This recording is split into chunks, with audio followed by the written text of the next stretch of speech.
Real voicemail from an avoidant who came back. Psychology breakdown. You're doing this wrong if you think a voicemail from your avoidant ex means they've changed. Research from the University of Illinois shows that 68% of avoidant individuals who reach out after silence use specific linguistic patterns that expose whether they're genuinely self-aware or just emotionally uncomfortable.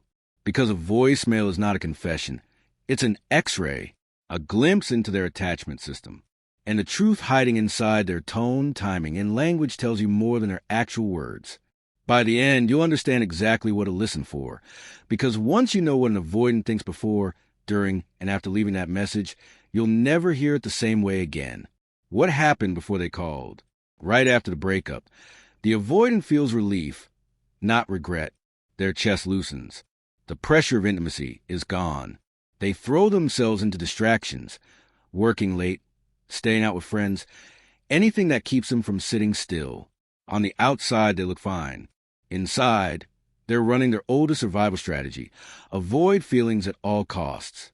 During this stage, you're pushed into the background of their mind, like a notification they refuse to open. Meanwhile, you're hurting, overthinking, spiraling. That imbalance makes the silence unbearable. Around week 3, something shifts. Their distractions stop working. Emotional glitches appear. They reach for their phone to share something and pull back. They notice habits that used to include you. They check your social media just to see. If you look sad, they feel safe. But if you look like you're moving on, something inside them twitches. By week 4 or 5, their silence stops feeling peaceful. It starts feeling empty. No one knows them the way you did. That's when the soft reach-outs begin. Viewing your story at 2 a.m., liking old posts, appearing in group chats. They're checking if you haven't detached. When they finally record that voicemail, they're in the grieving phase. Around the 6-week mark, they realize you're not chasing. You're not waiting. You've actually removed yourself. And that truth knocks the air out of them. The voicemail isn't a sign they've healed. It's a sign they're uncomfortable. Their fear has grown louder than their avoidance. The opening, ownership or avoidance. The first 10 seconds tell you everything. A self-aware avoidant acknowledges the silence directly. I know it's been 2 months and that's on me. Or, I disappeared and that wasn't fair to you. They take responsibility up front. But an avoidant who hasn't done the work skips over it completely. Hey, I've been thinking about you.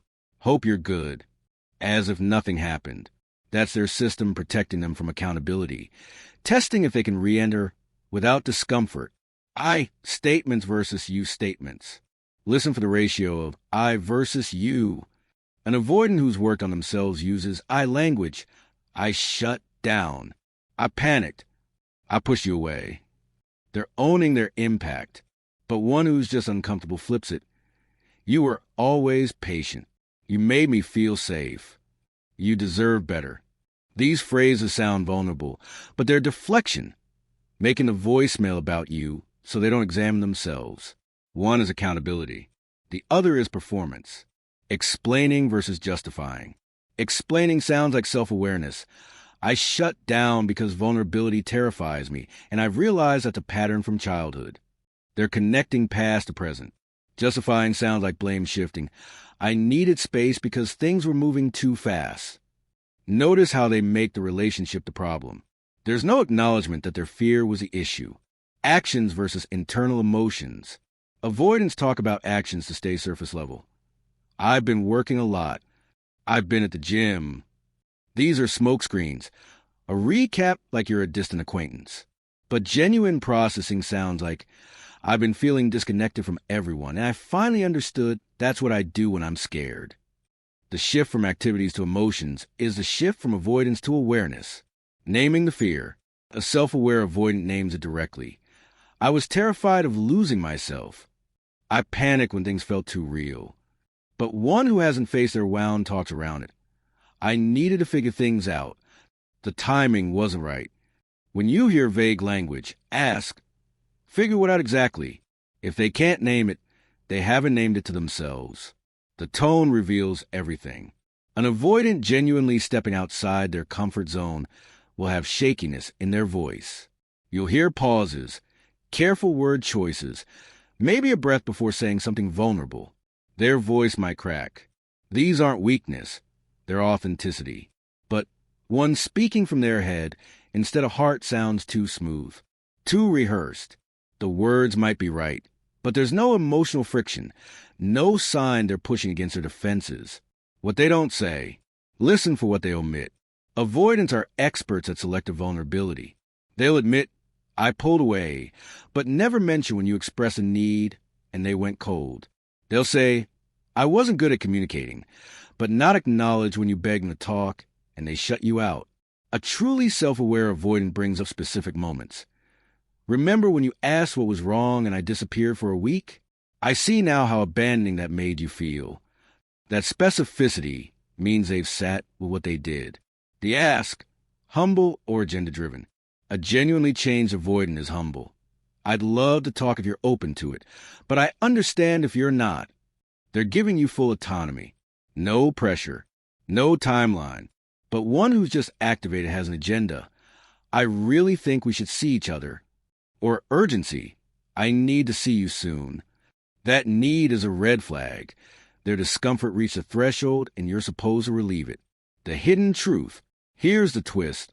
By the time they leave that voicemail, you're no longer in the same place. Your arc has shifted. The first month, you were hurting. The second month, healing. By the third month, you've rediscovered pieces of yourself. You've remembered peace. You've stopped obsessively checking your phone. Your silence doesn't come from fear.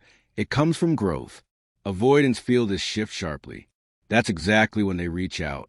Not because they're ready, but because they're afraid you finally are. Voicemails from avoidants are almost never about you. They're about their discomfort reaching a level they can't suppress. For them to send their voice into the void where they can't control your reaction, their nervous system has to be extremely activated. Maybe they saw you happy on social media. Maybe they heard you're dating someone new. Maybe they tried connecting with someone else and realized no one knows them like you did. Whatever the trigger, staying silent became more uncomfortable than reaching out. That's not missing you. That's their attachment system trying to reestablish connection, because disconnection became more painful than their fear of intimacy. What real change looks like. A voicemail can't show real change. Real change happens over months in therapy, connecting childhood wounds to adult patterns.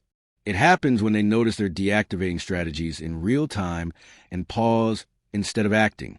It happens when they sit with discomfort instead of running. At best, a voicemail shows they've started to become aware. But awareness isn't transformation. Most avoidants stop right there, aware enough to feel guilty, aware enough to reach out, but not aware enough to do the sustained work of changing. The voicemail is not proof of change. It's proof of pressure. Your choice. Look at patterns, not moments. One voicemail means nothing. What matters is whether this breaks their established pattern or continues a loop. Have they done this before? Reached out with heartfelt words and disappeared when things got real? If this is a third or fourth time, the pattern tells you everything. Ask yourself what responding would cost you. Would it reopen a healing wound? Would it mean accepting breadcrumbs? Would it teach them that one vulnerable voicemail makes you accessible again? You've spent weeks rebuilding yourself.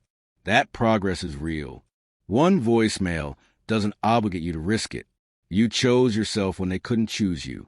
Now you get to decide, not from desperation, but from clarity, whether their words match the relationship you actually deserve.